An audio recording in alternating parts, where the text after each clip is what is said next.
I wanna hop on the last train in the station.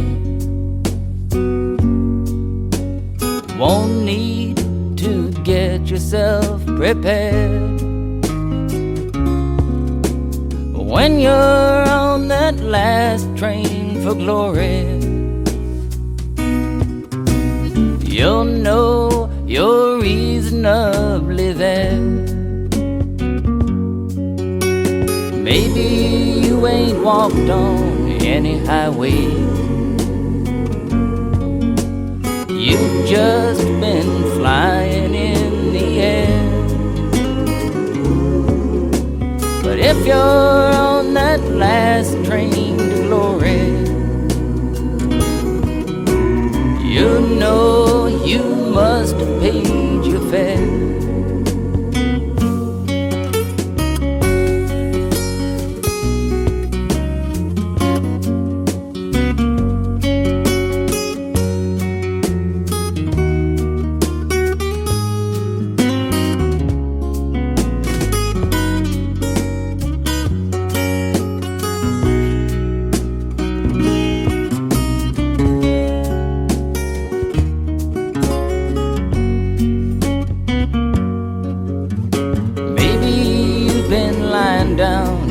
Jailhouse.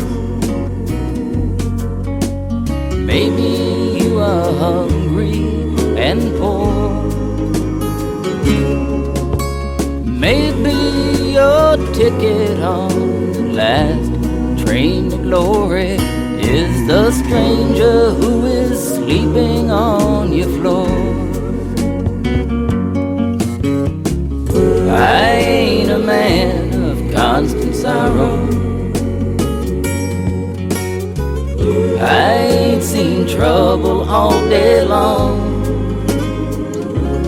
We are only passengers on the last train to glory that will soon be long, long gone. I wanna hop on the last train in the station. Won't need to get yourself prepared. When you're on that last train to glory, you'll know you're reasonably there.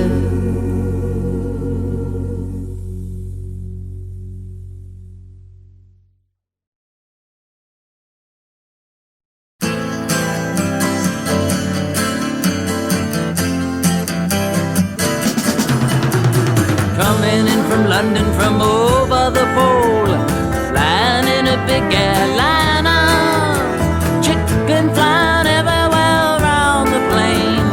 Could we ever feel much finer?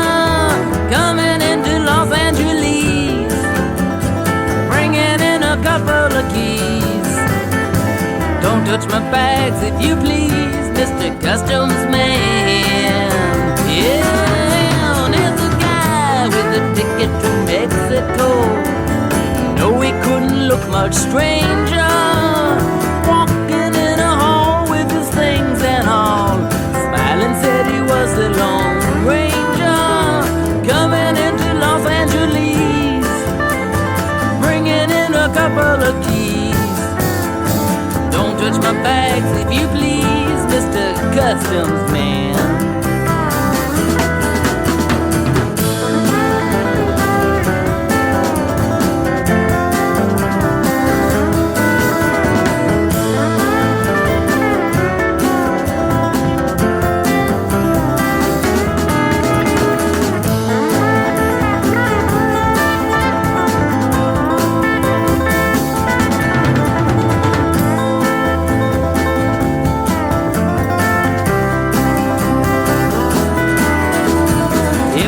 Walking on the moving floor, tripping on the escalator.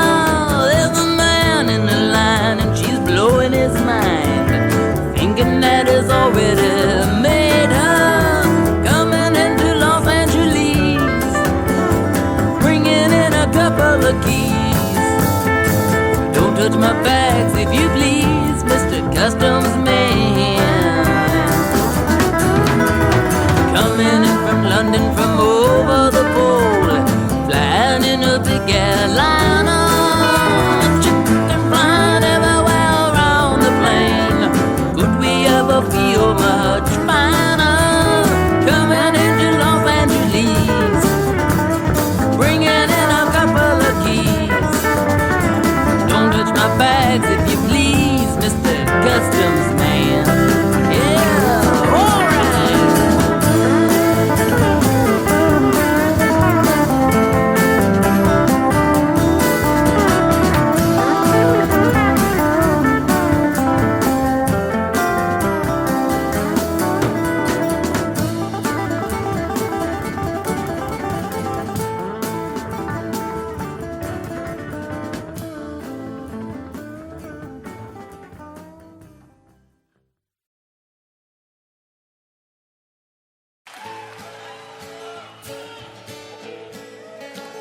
As I went walking, ribbon of highway, I saw above me an endless skyway. I saw below me a golden valley. This land was made for you and me. This land is your land. This land is my land. From California to the New York Island, from the redwood forest to the Gulf Stream water. This land was made for you and me. I've roamed and rambled, done a followed my footsteps through the sparkling sands of diamond desert, and all around me a voice was sounding. This land was made for you and me. This land is your land. This land is my land. From California to the New York Island, from the redwood forest to the Gulf Stream waters. This land was made for you and me. The sun comes shining as I was strolling, the wheat fields waving, and the dust cloud rolling. As the fog was lifting, a voice come chanting. This land was made for you and me. This land is your land. This land is my land. From California to the New York Island, from the redwood forest to the Gulf Stream waters. This land was made for you. One more time. This land is your land. This land is my land. From California to the New York Island, from the redwood forest to the Gulf Stream waters. This land was made for you and me.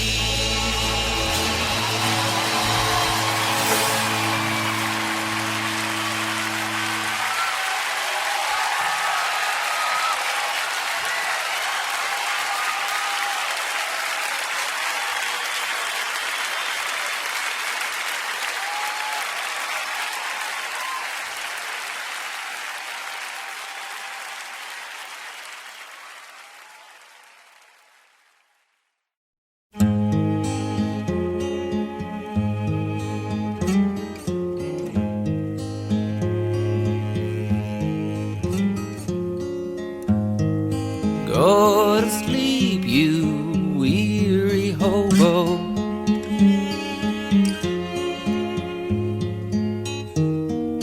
Let the towns drift slowly by.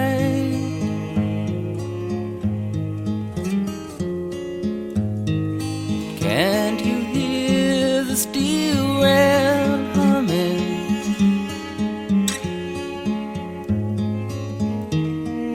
That's a hobo's lullaby.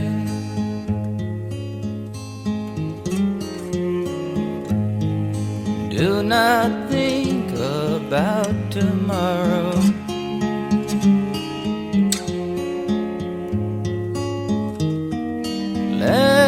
tomorrow come and go.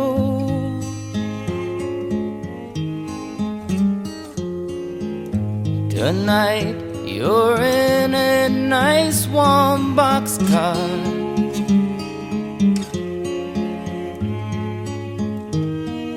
safe from all the wind and snow.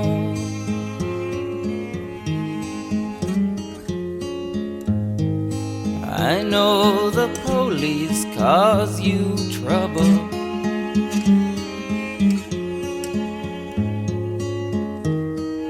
they cause trouble everywhere.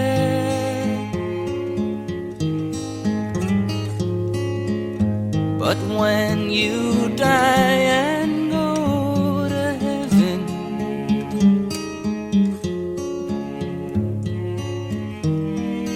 you won't find no policeman there.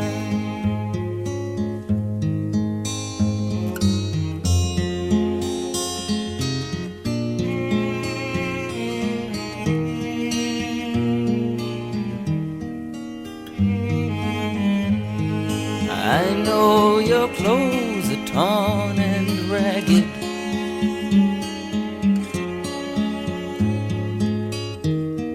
and your hair is turning gray.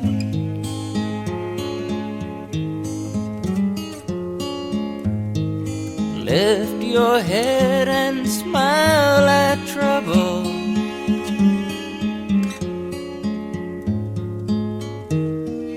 You'll find happiness someday.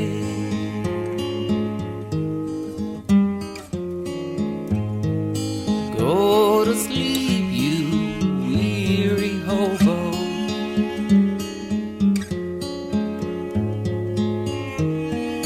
Let the towns drift slowly by.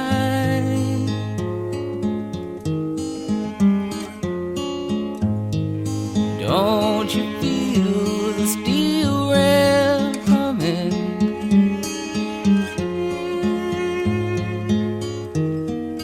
That's a hobo's lullaby.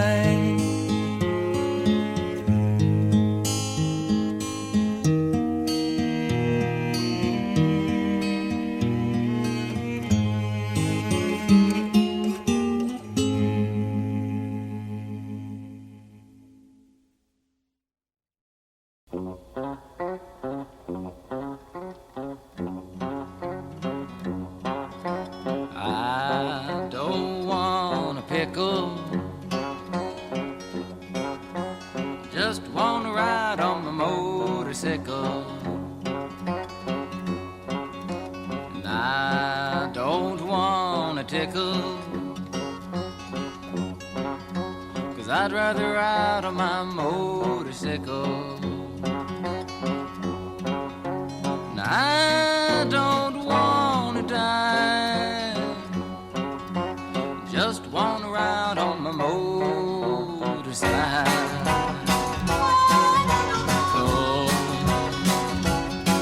It was late last night, the other day, I thought I'd go up and see Ray. So I went up and I saw Ray, and there was only one thing Ray could say was, I don't want a pickle, I just want to ride on my motorcycle. And I don't want a tickle, I'd rather ride on my motorcycle. And I don't want to die, just want to ride on my motorcycle.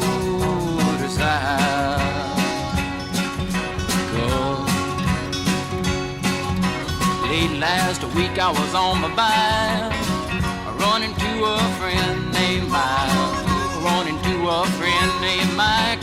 Mike no longer has a bike. He cries, I don't want a pickle, I just want to ride on my motorcycle.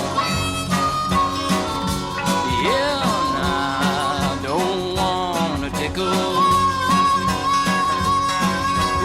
I'd rather ride on my motorcycle. And I don't wanna die, just wanna ride on my motorcycle.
The Missouri, she's a mighty river, away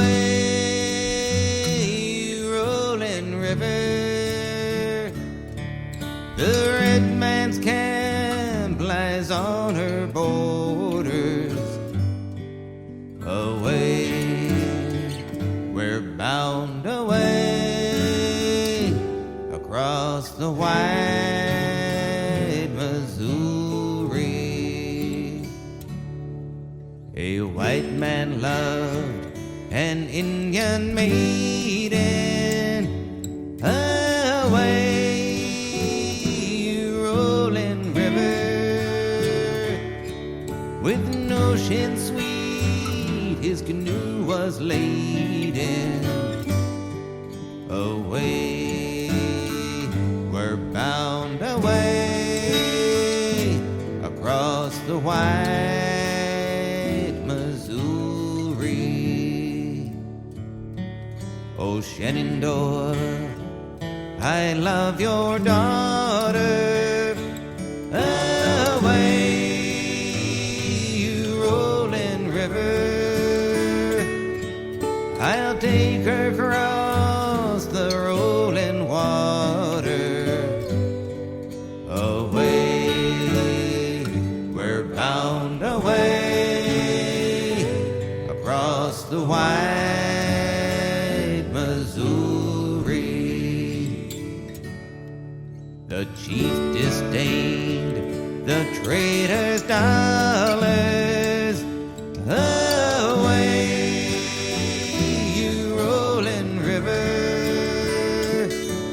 my daughter never you shall follow, away, we're bound away across the wide Missouri.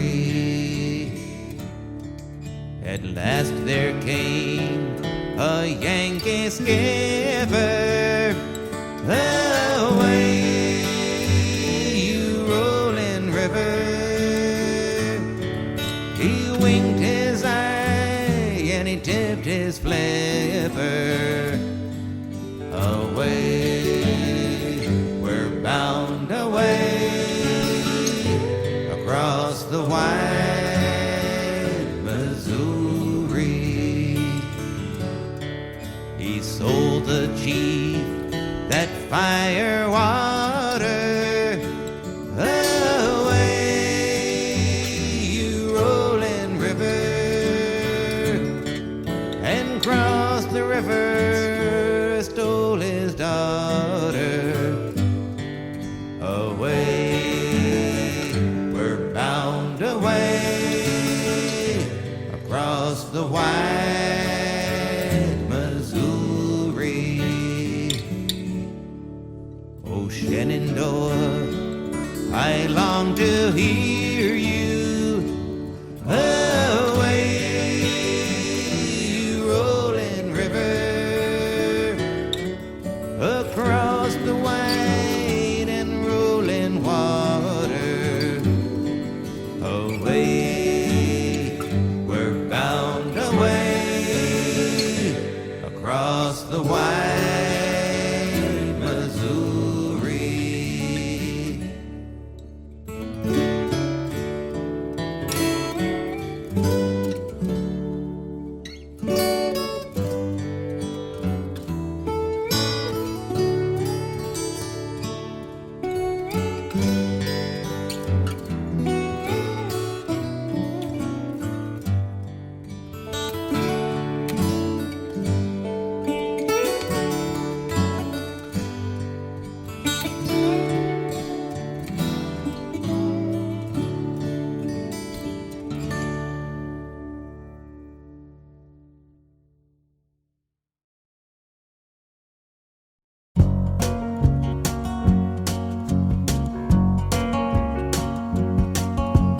riding on the city of New Orleans, Illinois Central, Monday morning rail. 15 cars and 15 restless riders, 3 conductors, 25 sacks of mail. All along the southbound Odyssey, the train pulls out at Kankakee and rolls along past houses, farms, and fields, passing trains that have no name, and freight yards full of old black men, and the graveyards of the rusted automobiles. Good morning, America, how are ya? Said, don't you know me? I'm your native son. I'm the train they call the city of New Orleans. I'll be gone 500 miles when the day is done.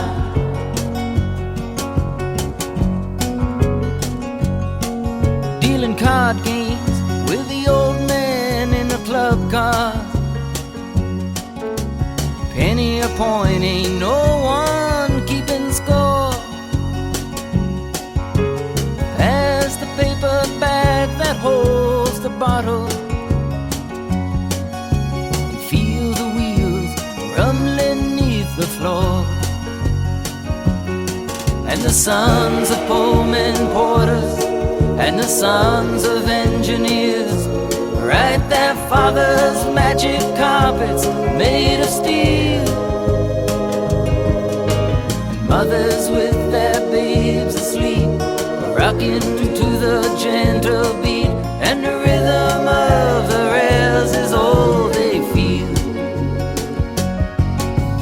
Good morning, America, how are ya? Said, don't you know me? I'm your native son. I'm the train they call the city of New Orleans. I'll be gone 500 miles when the day is done.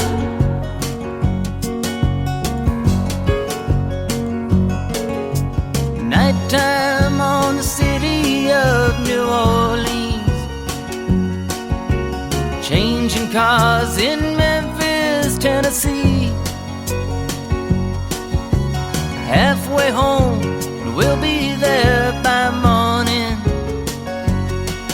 Through the Mississippi darkness, rolling down to the sea. But all the towns and people seem to fade into a bad dream, and the steel rail still ain't heard the news. The conductor sings his songs again, the passengers will please refrain. This train got to disappear in railroad blues. Good night, America, how are ya? Said, don't you know me? I'm your native son.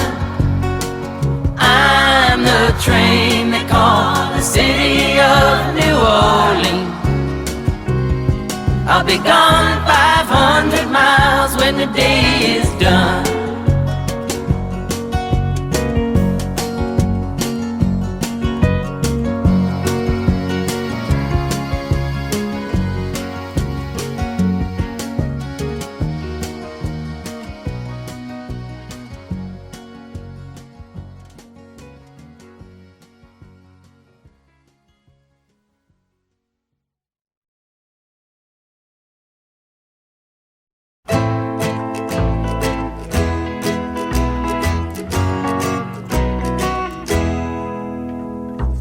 I saw the splendor of the moonlight on Honolulu Bay. There's something tender in the moonlight on Honolulu Bay. And all the beaches are filled with beaches who bring their ukes along. And in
I don't want a pickle. Just wanna ride on the motorcycle. And I don't want a tickle. I'd rather ride on my motorcycle. And I don't wanna die. Just wanna ride on the motorcycle.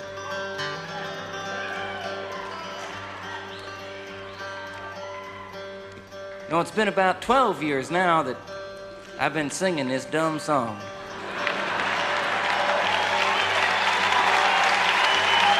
You know, it's amazing.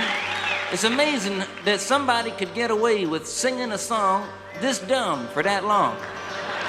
But you know, hey, you know what's more amazing than that is that somebody could make a living singing a song this dumb. But that's America. You know, I told about everything there was to tell about it. When I wrote it, how come, why, what for. But you know, the one thing that I always used to neglect to explain was the significance of the pickle. It was the time I was riding my bike. I was going down a mountain road. I was doing 150 miles an hour. On one side of the mountain road, there was a mountain. And on the other side, there was nothing. It was just a cliff in the air. But I wasn't paying attention, you know, I was just driving down the road. All of a sudden, by accident, a string broke off my guitar. It broke, you know, right there, went flying across the road that way, wrapped itself around a yield sign. Well, the sign didn't break, it didn't come out the ground, the string stayed wrapped around it. Stayed in the other end of my guitar. I held on to my guitar with one hand. I held on to the bike with the other. I made a sharp turn off the road. Luckily, I didn't go into the mountain. I went over the cliff. I was doing 150 miles an hour sideways and 500 feet down at the same time. Hey, I was looking for the cops. Because, you know, hey, I knew that, you know, it was illegal. I knew that was it. I knew I didn't have long to live in this world. And in my last remaining seconds in the world, I knew that it was my obligation to write one last farewell song to the world. Took out a piece of paper. I pulled out a pen, and it didn't write. I had to put another ink cartridge in it. I sat back and I thought a while, and then it come to me. It come like a flash, like a vision, burnt across the clouds. I just wrote it down. I learned it right away.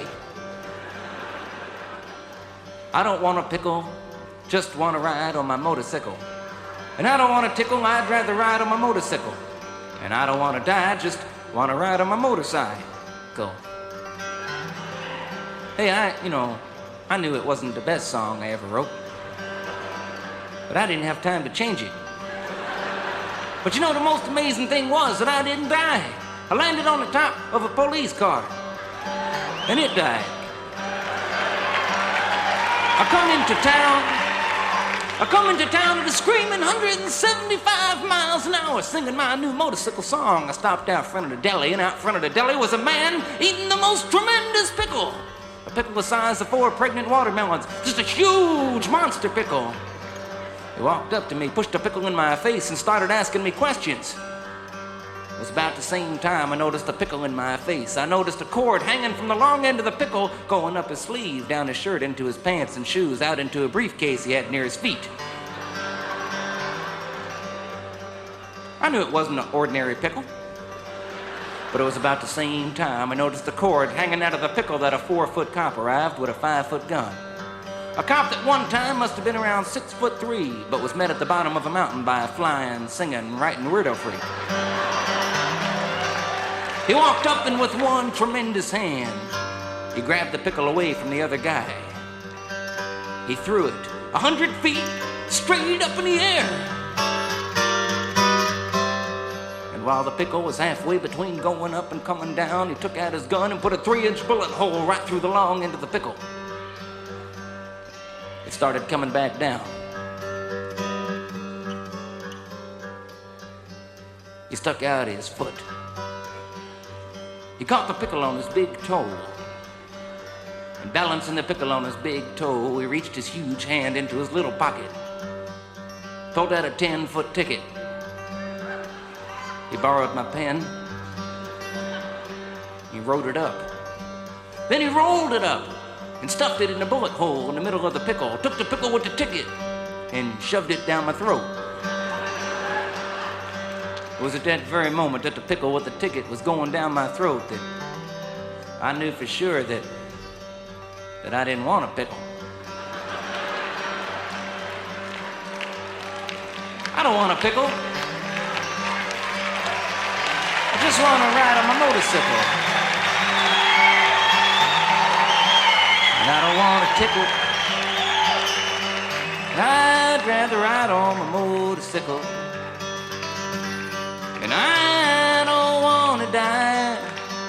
Just want to ride on my motorcycle.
I've been singing this song for a long time now, you know.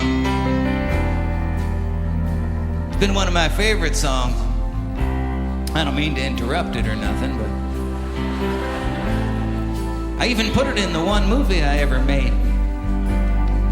And I only made one movie. Because I saw it. That was enough.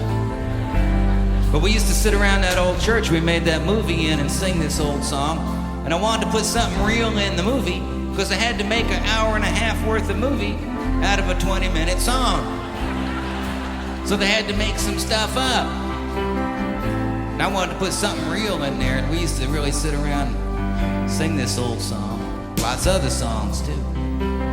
Some of you may have noticed in the newspapers last year that we was able to buy back that old building. It's nice to be back in there. We got some nice things going on. Some nice programs for kids that have been screwed around with too much, or old folks been left alone, or people in between dealing with AIDS and cancer and all kinds of stuff. And I won't talk too much about it now, but I just thought I'd let you know that, as a matter of fact, the second day I was in there last year, I guess, I was mopping up the floor. And the local preacher come by. It was at night. It was a glass door, so I couldn't run away or nothing. And he was there knocking at the door, and I let him in. He said, "Arlo, I just come by to see what you're doing over here." I said, "I'm not doing much, just mopping up." He said, "No, Arlo. What are you doing over here?" I said, "What do you mean?" He says, "Arlo, what kind of church is this?" Well, no one had ever asked me before. So I said, "Well, it's a bring your own God church." And he was looking at me.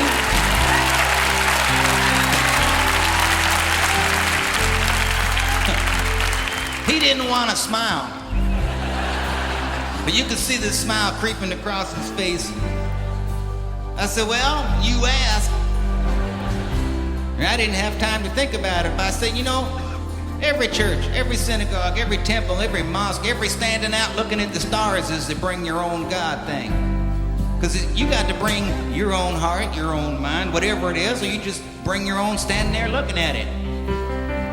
He said, "Well, maybe you're right. Haven't seen him since, but I just wanted a moment to tell you that. Because it sort of puts for me this show tonight that we've been doing in a little bit more of a context of some kind.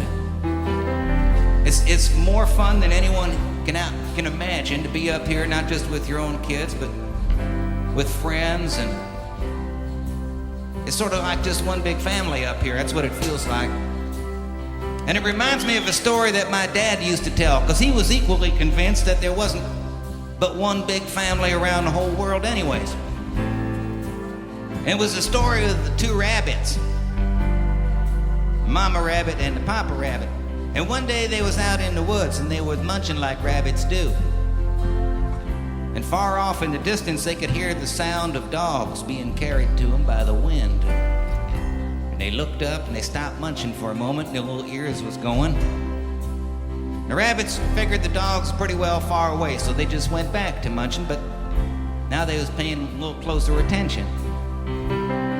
But after a while, the sound of the dogs got louder, and the rabbits started getting nervous. And as the sound got louder and louder, the rabbits looked off in the direction the sound was coming from, and through the trees over on the far hill, they could see a whole pack of dogs that was coming right toward them. And as the rabbits was looking, the dogs was looking, and they saw the two rabbits standing down there. And when the dogs saw the rabbits, boy, they started running. I mean, they took off. They were smiling. Their tails was going, their tongues was drooling, their faces was smiling. They was barking, yelling. They was, they were happy dogs. When the rabbits saw the dogs coming, they bolted. Boy, they took off. They started running around the trees and through the bushes and over the stones and everything. But no matter where they went, no matter how fast they went, the dogs kept getting closer and closer until finally the dogs was just about on them, and the rabbits started getting tired. And in the very last minute before the dogs was on them, the rabbits jumped into the hollow of a log. And in the next instant, the dogs was all over the log. They were making quite a racket out there. But over all the noise, the mama rabbit said to the papa rabbit, she said, "Papa, I don't think we're getting out of here alive." But the papa rabbit just smiled. He said, "That's all right. We'll just stay here until we outnumber them."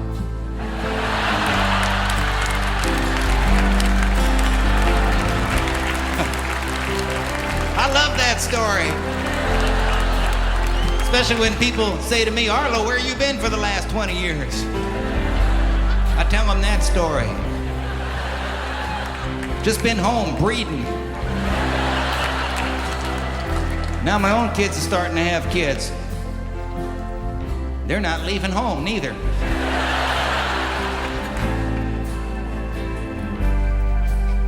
I keep saying, don't you want to go have your own place somewhere? You can come and go when you want, eat what you want. You can watch what you want. I could watch Star Trek or something.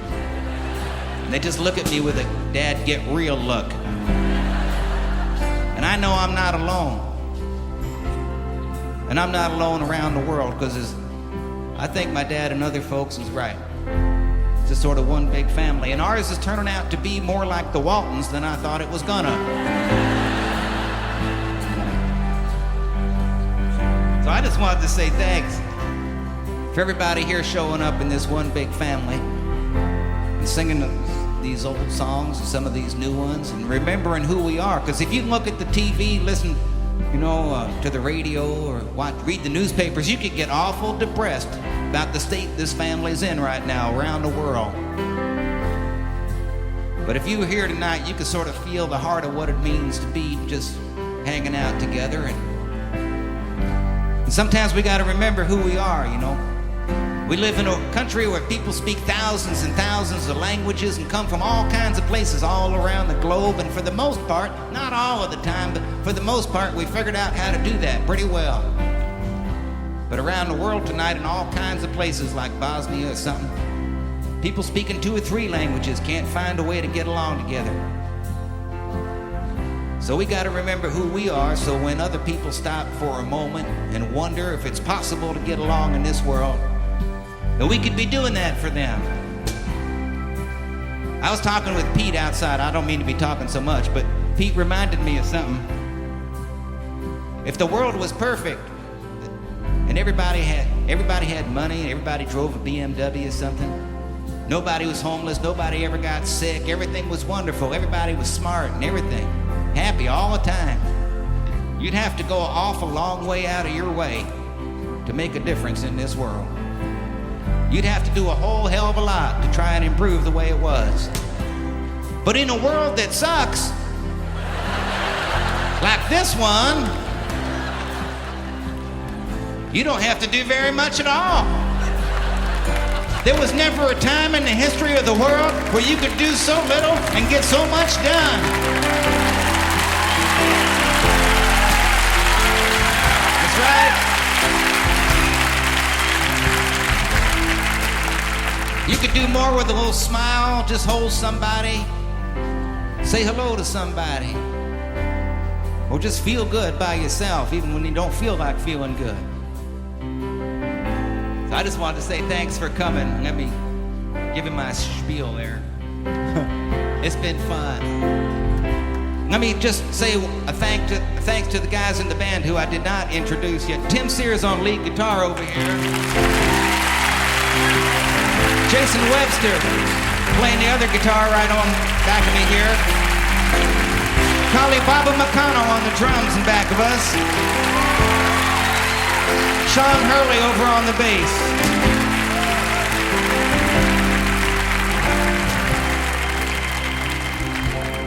Well, so I guess we gotta sing this old song here together. You don't have to know the words. Just mumble. Trust me, I make a living doing it. And Pete's the one that taught me that you don't even have to know the tune.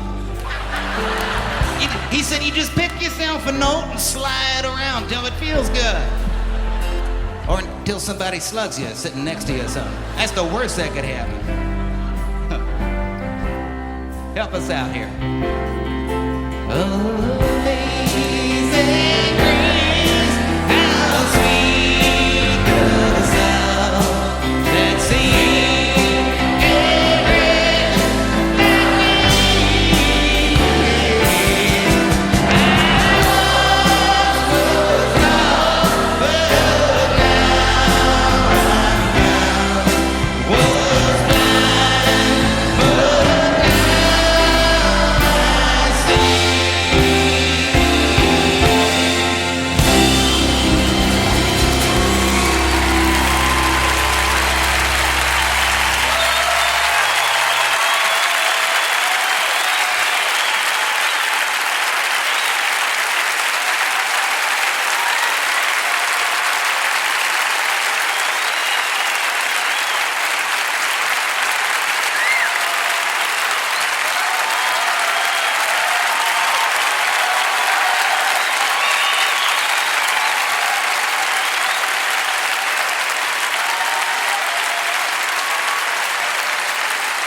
I saw the splendor of the moonlight on Honolulu Bay.